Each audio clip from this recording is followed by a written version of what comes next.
Hello, I'm Peter Van Dusen, and welcome to CPAC's Election Night Special. Pull up a chair and get ready for what could be a wild ride. It is election night in this country, and we know how we got here. We just aren't quite sure where we're headed. The polls have just closed in Newfoundland and Labrador and will close in the rest of Canada over the next 3 hours, and we'll find out if all of the predictions of a minority parliament will come true or whether voters could defy the polls and write their own storyline tonight.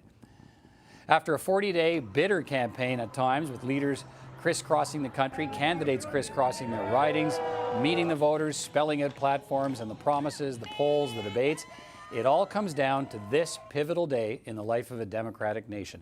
It is Decision Day. Let me give you an idea of what to watch for and how to watch it on your screen tonight as we wait for the first results to come in from Newfoundland and Labrador. Here's how it'll work tonight. And the polls have just closed there. We just told you that. So we'll start getting results, hopefully, in the next few minutes from Newfoundland and Labrador. And as soon as you see them on the screen, you'll know that the action has started.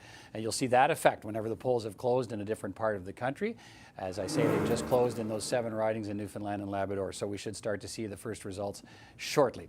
Now, here's how to read the results tonight. Throughout the evening, we will display these colored chips next to the seat count at the bottom of the screen.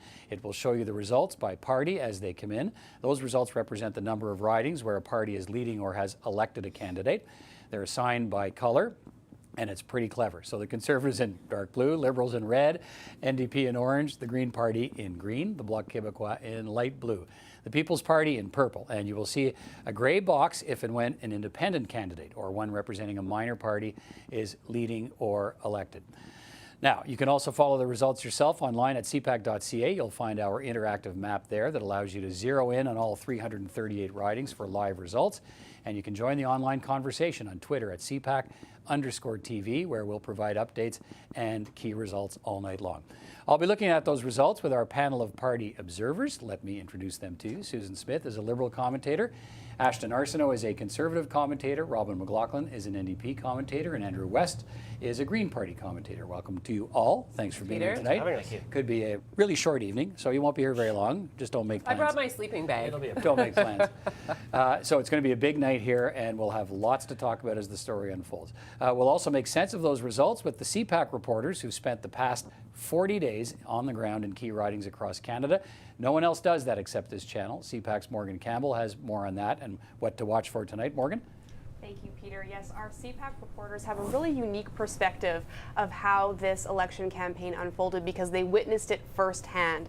They were in these ridings across the country. They interviewed hundreds of candidates, but they also spoke with real Canadians in these ridings, hearing their stories, listening to the issues that matter to them. And they'll be sharing all of that information with us as we move across the country this evening. They're going to be a goldmine of information, anecdotes, perspective, and I really look forward to speaking with them as we move region to region, province to province across the country tonight. All right, thank you, Morgan. We'll also be joined tonight by my CPAC colleague, Esther Bégin. Esther and her team will be paying particularly close attention to the results in Battleground Québec. Esther, vous surveillez quoi ce soir? Oui, en fait, le Québec, on le sait, Peter, suscite énormément d'intérêt ce soir. La question qui est sur toutes les lèvres, quelle sera la performance du Bloc québécois? Le Bloc qui, après avoir traversé une crise existentielle au cours des dernières années, semble avoir le vent dans les voiles selon les sondages. Le Bloc québécois, il faut quand même le préciser, n'a pas fait campagne